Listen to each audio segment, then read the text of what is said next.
Everyone's asking me the same question right now. Is the Utah housing market crashing, or is this the best time to buy in years? Well, the data just came out, and what it shows is shocking. Hey guys, I'm Scott Walters with Best USA Realty.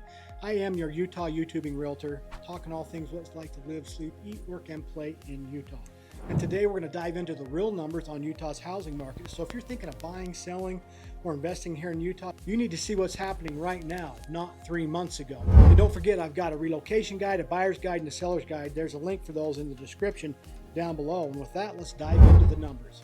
Okay, welcome to your December 2025 market update. This is going to be covering basically numbers from November here in the Utah market. I'm going to talk about Utah, basically the Wasatch Front.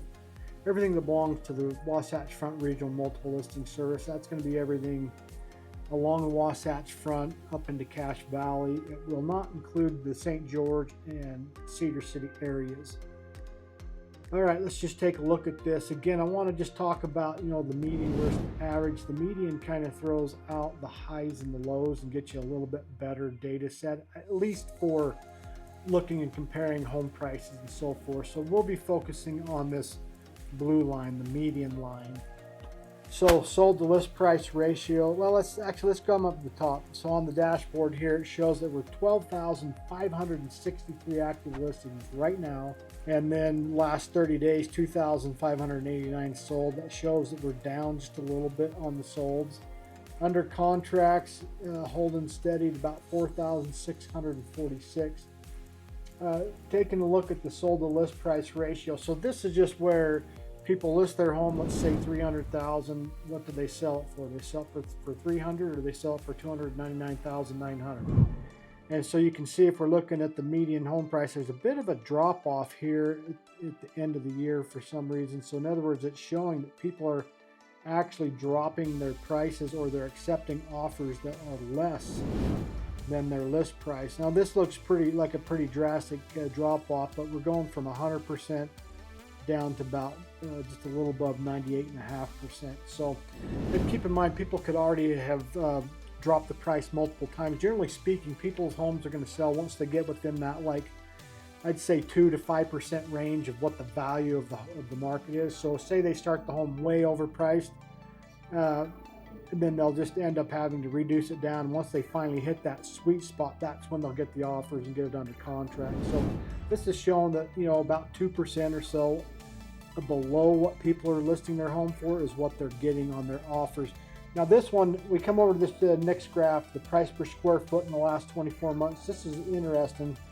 You can see it's been pretty darn stable all across the board. A little bit of an uptick right here. Yeah, our median home price, or price per square foot, is just staying right around that 230 mark. And for whatever reason, it just kind of ticked up here just a little bit in the last for the last month, up to 249. But generally speaking, the price per square foot is holding pretty steady. All right, let's just drop down here. This is the other one we want to take a look at. This is the big one. This is the supply versus demand. This tells us really if we're in a buyer or seller's market. This goes all the way back to November 2021. You see those red bars up here. This is where we had a lot of buyers, very few sellers. Our month's supply less than a month's supply. So that's when the home prices were going absolutely insane. But if you just come right over here to the July 2022, there you start to see this big space between lots of sellers and lots of buyers. Now you can see there's a lot of homes for sale and not as many buyers. So look at that gap, and it just continues to grow. If you come out to November 2025, it's showing a month's supply of 5 months. That means we're basically in or headed towards a buyer's market. That's why we're seeing so many incentives, particularly from the home builder. One builder that I've worked with on some of their homes that are built and just waiting for buyer, they're offering up to 9% incentives off the purchase price on that. By the way, I offer an additional $2,000 off of that already discounted price through my Edge Elite program. Reach out to me or comment Edge Elite, and I can get you the details on that.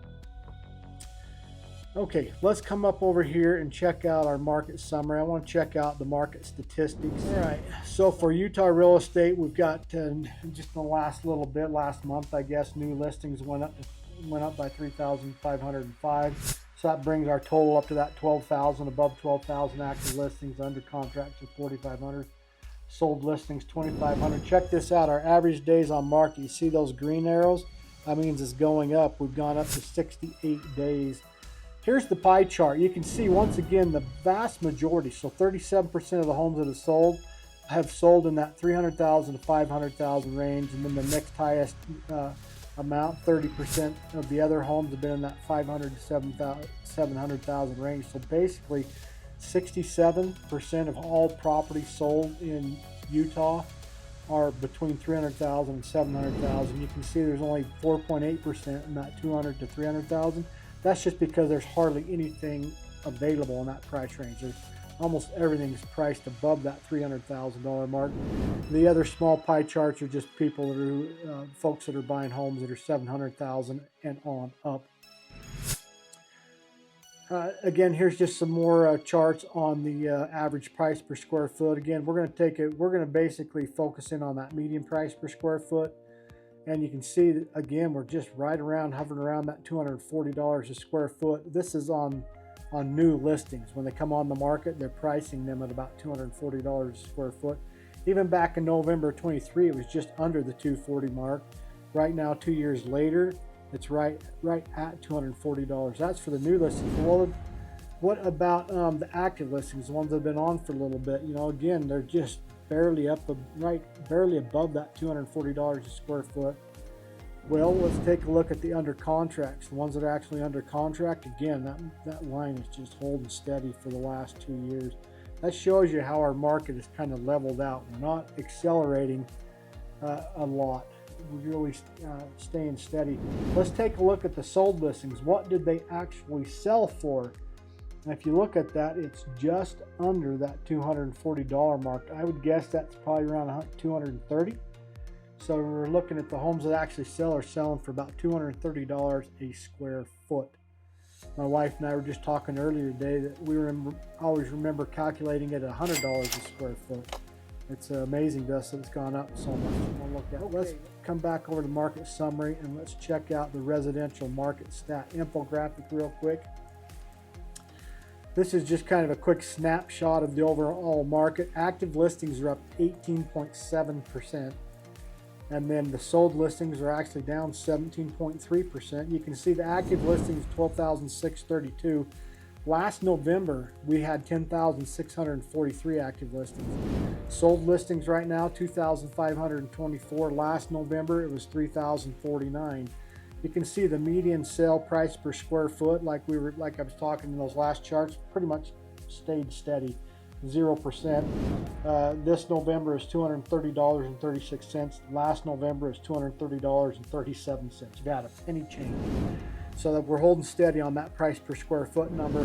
Check out the median days on market. It's up 14.6%.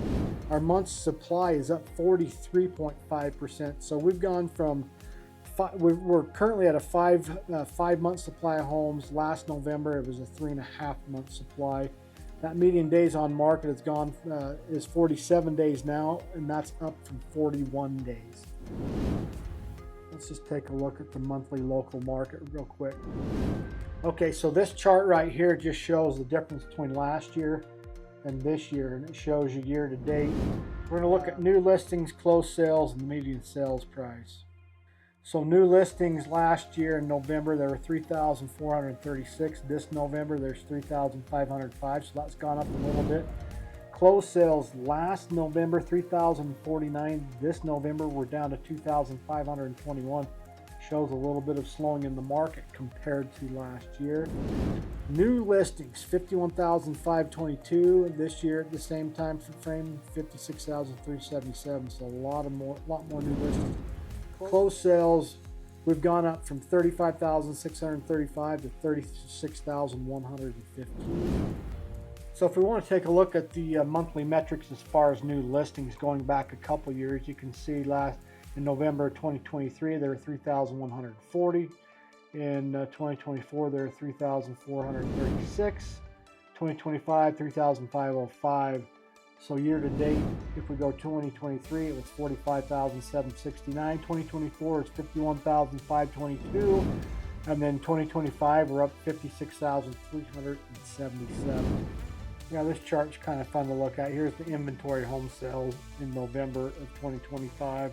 It's 12,632. If you go back to a year, it was 10,643. And then in November 2023, 9,087.